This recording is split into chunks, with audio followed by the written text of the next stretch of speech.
নমস্কার, তোমাদের সকলের প্রিয় পাঠশালায় আর একটি নতুন ক্লাস নিয়ে হাজির হলাম তোমাদের সামনে। আজকে আমি তোমাদের সাথে আলোচনা করব ক্লাস 3 রায়মার্টিন কোয়েশ্চেন ব্যাংক 2026 গণিতের সপ্তম স্কুলটির প্রশ্ন উত্তর। আমি আজকের ক্লাসটি শুরু করে দিচ্ছি, সকলে মন দিয়ে দেখে নাও। সপ্তম স্কুলটির নাম হলো বর্ধমান হরিসভা হিন্দু উচ্চ বালিকা বিদ্যালয় প্রাথমিক বিভাগ। একই প্রশ্নটি বলেছি, সঠিক উত্তরটির তলায় দাগ দাও। ক, কোন সংখ্যাকে 6 দিয়ে ভাগ করলে ভাগশেষ হতে পারে 9, 8 না 5? কোন সংখ্যাকে 6 দিয়ে ভাগ করলে ভাগশেষ হতে পারে 6 এর থেকে ছোট সংখ্যা হবে ভাগশেষ, তাহলে কত হবে? 5। খ, 1 টাকা 20 পয়সা সমান 102 পয়সা, 120 পয়সা না 121 পয়সা? 120 পয়সা হবে, কারণ 1 টাকা সমান 100 পয়সা, তাহলে 1 গুণ 100 যোগ 20, তাহলে 1 গুণ 100 করলে হবে 100 যোগ 20 120। গ, বিজোড় সংখ্যা যোগ জোড় সংখ্যা সমান জোড় সংখ্যা বিজোড় সংখ্যা না শূন্য? বিজোড় সংখ্যা ধরো 3, জোড় সংখ্যা ধরলাম 4, তাহলে 4 আর 3 যোগ করে কত যাবে? 7, তাহলে কি হয়ে যাবে? বিজোড় সংখ্যা। ঘ, 17 থেকে 3 বিয়োগ করা যায় 5 বার, 8 বার না 4 বার? 3 5 এ 15, 3 6 18, বেশি হয়ে যায় 3 5 এ 15, তাহলে এটা হয়ে যাবে 5 বার। বিয়োগ করে দেখবে, এটা কিন্তু 5 বারই বিয়োগ যাবে, কারণ শেষে দেখবে ছোট সংখ্যা থেকে যাবে 2। প্রদত্ত কোন সংখ্যাটি 3 দ্বারা বিভাজ্য হবে? 140, 161 না 183? 183 সংখ্যাটি 3 দ্বারা বিভাজ্য হবে। চ, প্রদত্ত চিত্রটিতে ত্রিভুজের সংখ্যা হলো 1 2 3 4 5 6 7 8। যে প্রশ্নটি আছে শূন্যস্থান পূরণ করো। ক, জোড় সংখ্যাগুলি সর্বদা ড্যাশ দ্বারা বিভাজ্য হয়, 2 দ্বারা বিভাজ্য হয়। খ, 8টি 9 এর যোগফল। আমরা কি জানি? যোগের পরিবর্তে আমরা গুণ করতে জানি, তাহলে আমরা যদি এটা করি 8 9 কত হয়ে যাবে? 72। গ, দুটি ক্রমিক বিজোড় সংখ্যার অন্তর সর্বদা কত হয়? 2 হয়। ঘ, প্রদত্ত চিত্রটিতে বাহুর সংখ্যা হলো 1 2 3 4 5 6।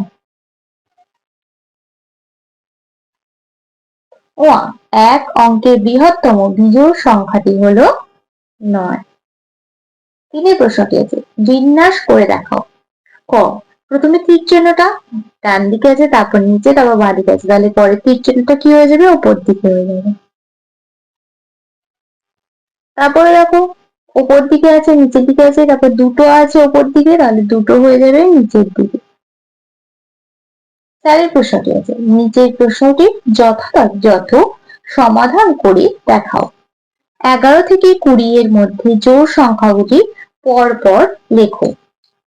11 থেকে 20 পর্যন্ত জোড় সংখ্যা কোনটা কত কত হবে? 12 হবে জোড় সংখ্যা, 14 হবে জোড় সংখ্যা, 16 হবে জোড় সংখ্যা, 18 হবে জোড় সংখ্যা, 20 হবে জোড় সংখ্যা। পাঁচের প্রশ্নটি আছে, কোন ভাগ অঙ্কের ভাগফল 21 ভাজক 15 ও ভাগশেষ 9 হলে ভাজ্য কত হবে নির্ণয় করে দেখাও। দেখো, লিখে নিয়েছি ভাজক গুণিতক ভাগফল যোগ ভাগশেষ, কারণ আমাদের ভাজ্য দিয়েছে, আমরা সূত্রটা কি জানি? যে ভাজ্য সমান ভাজক গুণিতক ভাগফল যোগ ভাগশেষ।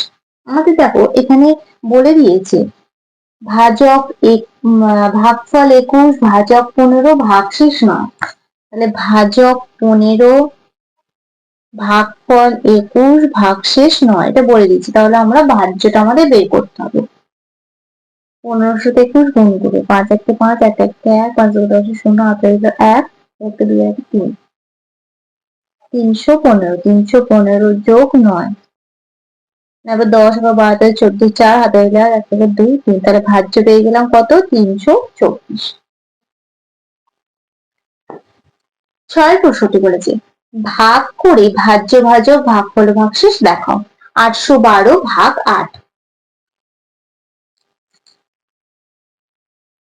812 ভাগ 8, 8 একে 8, 1 নামবে, দুটো সংখ্যা একবারে নামানো যায় না, তাই শূন্য বসিয়ে 2টা নামাবো। 8 একে 8, 8 বার 9 10 11 12 4, ভাজ্য হয়ে যাবে 812, ভাজক 8, ভাগফল 101, ভাগশেষ 4।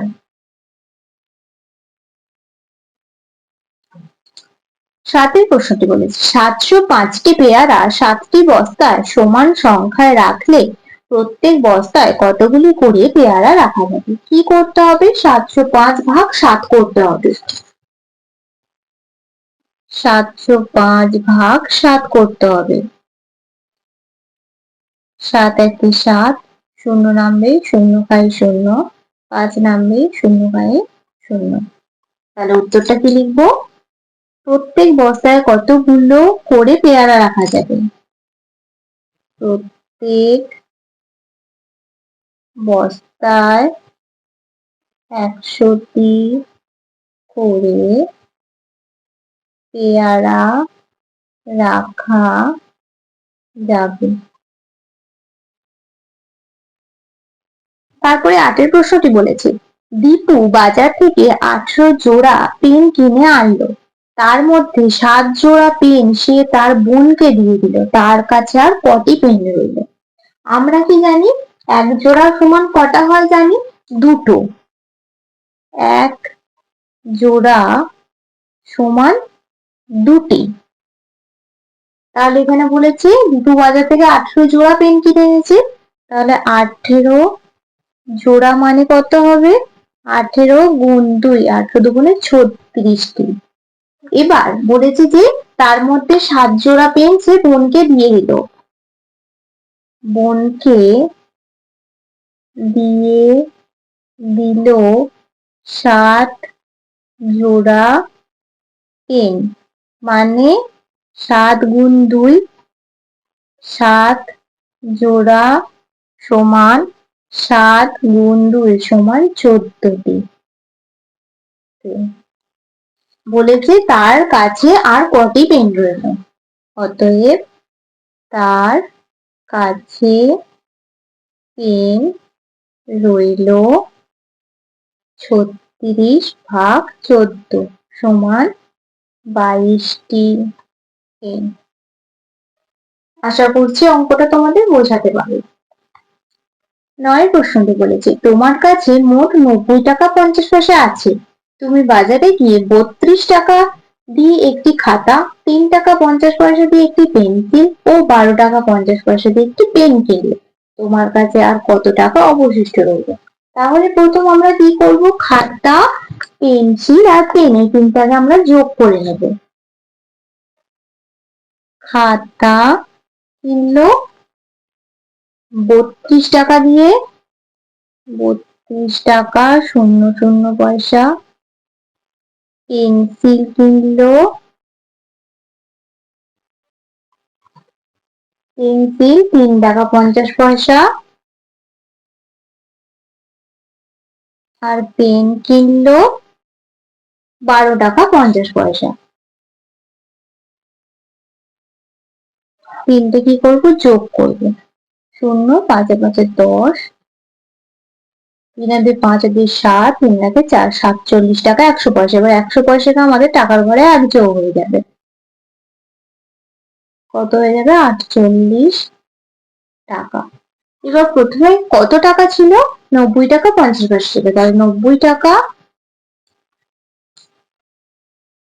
50 পয়সা থেকে 48 টাকা 00 পয়সা বিয়োগ করে দেব। 0, 5 নেমে যাবে। 8 থেকে 0 10 ধরবো, 8 এবং 9 10 2, হাতে রইল 1, 4 5, 6 7 8 9, 42 টাকা 50 পয়সা।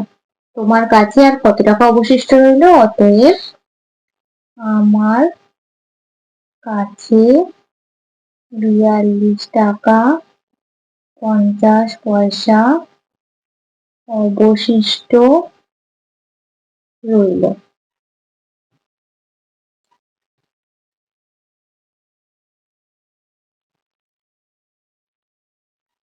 10 প্রশ্নটি বলেছে, বৃক্ষরোপণ অনুষ্ঠানে 365টি চারা গাছ পাড়ায় নিয়ে আসা হয়েছে। প্রত্যেকে 9টি করে চারা গাছ পাড়ায় লাগানোর পর বাকি 9টি চারা গাছের থেকে কম চারা গাছগুলি স্কুলের মাঠে লাগানো হলো। পাড়ায় কতজন চারা গাছ লাগিয়েছিল? স্কুলের মাঠে কতগুলি চারা গাছ লাগানো হলো? কি করব? 365 ভাগ 9 করলে পেয়ে যাব।